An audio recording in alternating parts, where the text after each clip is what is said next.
Igualmente, Pepe. A ver, gracias por la oportunidad.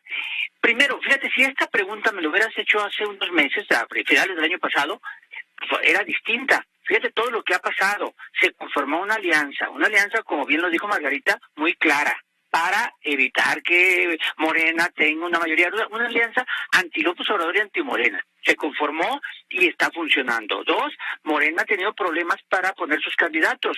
Simplemente no hace falta ver muchos estados para ver lo que está pasando en los estados. Entonces, sí han pasado cosas. Y luego la pandemia ha crecido, las vacunas no funcionan.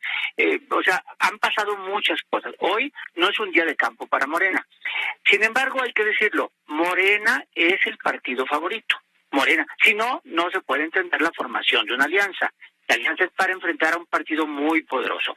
Hoy las preferencias, los datos hasta diciembre, digamos, Morena tenía 28%, que le ganaba a la suma de lo que tenía el PAN y el PRI, 15 y 11. Entonces, Morena solo valía más, ¿no? Ya conforme se iban haciendo alianzas, Morena y sus aliados seguían teniendo ventaja. Entonces, ¿qué es lo que se puede prever? Parece ser que Morena sería la primera fuerza en el Congreso. ¿Le alcanza para mayoría absoluta? Yo creo que muy difícil que Morena tenga la mayoría absoluta, muy difícil. La pregunta es si luego la puede formar, como la formó en 2018, pero es muy difícil. Lo que sí parece un hecho es que Morena va a ser un ganador de los estados. Eso sí parece. ¿Por qué? Porque hoy Morena y sus aliados, que es el Morelos, no, el caso de Cuauhtémoc Blanco, son 7 estados. ¿Cuántos va a ganar el año que entra? Pues puede ganar muchos, 7, 8, 9, 10. Los que gane el año próximo, este año, pues en junio, se va a convertir en el partido que más estados gobierna.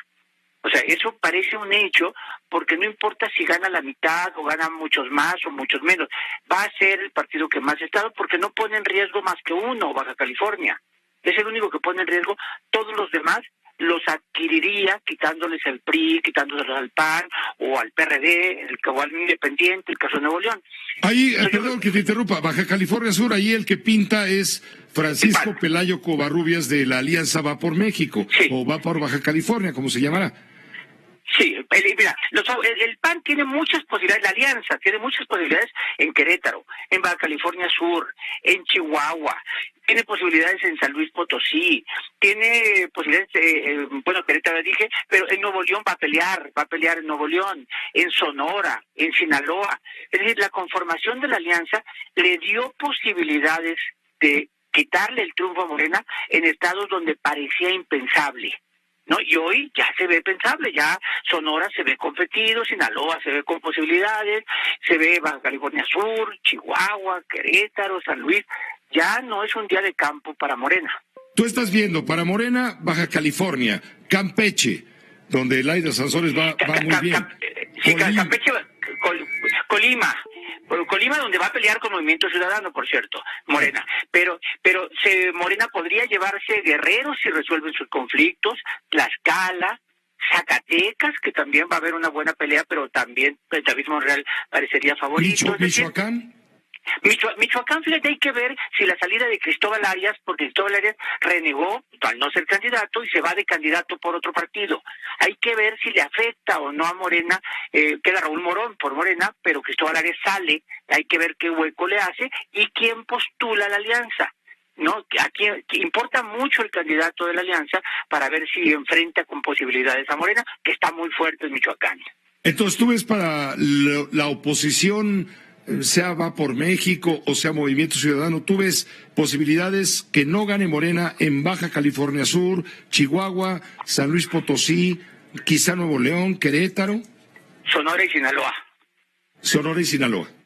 Sí, o sea, ya son varios. Ya no era como el año pasado que decía que se llevaba fácil 14, 15. Hoy no, ya. Lo que sí es que es peleador Morena en los 15 estados, ¿eh? En ninguno de los 15 estados va a tercer lugar. En todos está peleando. Es decir, Morena sigue siendo el favorito. Ahora, no le va a ir tan bien en la Cámara como en el 2018, ¿eh? En el 2018 sí arrasaron, ¿no? Se llevaron todos los distritos de Sonora, todos los de Sinaloa, se llevaron, aquí en la Ciudad de México se llevaron 23 de 24 distritos. Yo creo que hoy va a tener más oposición y le van a quitar muchos de esos distritos. ¿Tú compartes la idea de que quien gane mayoritariamente, por ejemplo, el Congreso, quien gane en las elecciones, pues, de estas intermedias, el 6 de junio, realmente lo que se está jugando no son lo que hemos dicho, los cargos que hemos dicho, sino se está jugando la elección presidencial de una vez. Sí. No, este es un camino a la elección presidencial. Por eso importa mucho los estados y los municipios, no solo el Congreso, porque estos estados y municipios son los gobiernos locales que va a haber en el 2024. Entonces no es lo mismo llegar a una elección sin un estado gobernado, que así llegó López Obrador, por cierto, en el 18, que llegar gobernando muchos estados con gente tuya, conociendo al electorado, con programas sociales estatales. Entonces se está jugando 2024 en esta elección. ¿Tú ves para el Congreso, para a Morena, con una mayoría mucho mayor de la que tiene ahora? No, mucho menor, o sea, va a sacar menos. Fíjate, ¿cuántos distritos de los 300 ganaron Morena y sus aliados en el 2018? 225 de los 300 estados, de los 300 distritos del país. No van a ganar 225, o sea, van a ganar 180, 170, entonces van a tener menos distritos, menos porcentaje, menos plurinominales, entonces va a ser su bancada, aunque sea primera fuerza, va a ser menor. Pues Roy, te agradecemos mucho esta visión rumbo al 6 de junio de cómo se están posicionando los partidos, porque pues a la oposición a Morena, a los aliados de Morena, el agua, el aceite, como les quieras llamar, tienen encima el gran deber de hacerse presentes, porque la oposición en este momento, hasta no ver las elecciones, los resultados, parece inexistente. Sí, vamos a ver, faltan meses, falta campaña, pero vamos a ver cómo trabajan los partidos. Esta fue una producción de Grupo Fórmula. Encuentra más contenido como este en radioformula.mx.